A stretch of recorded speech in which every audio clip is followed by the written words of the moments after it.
जी नमस्कार, हम जयंत रउआ सबके अपन चैनल आपन बात पर स्वागत कर रहल बनी।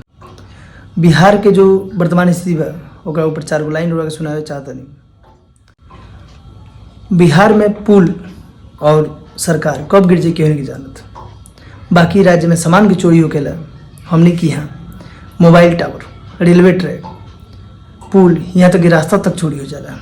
बिहार में हमने की यहाँ कोई भी घटना होके पुलिस, डॉक्टर, रिपोर्टर भले लेट से पहुँचे लोग, लेकिन भोजपुरी गायक समय से पहुँच के समय पर गाना जरूर बना लेवे लोग। नेता लोग कहेला कि बिहार में बहार बा, लेकिन कहीं देखी तो सूखा आ कहीं देखी तो बाढ़ के मार बा।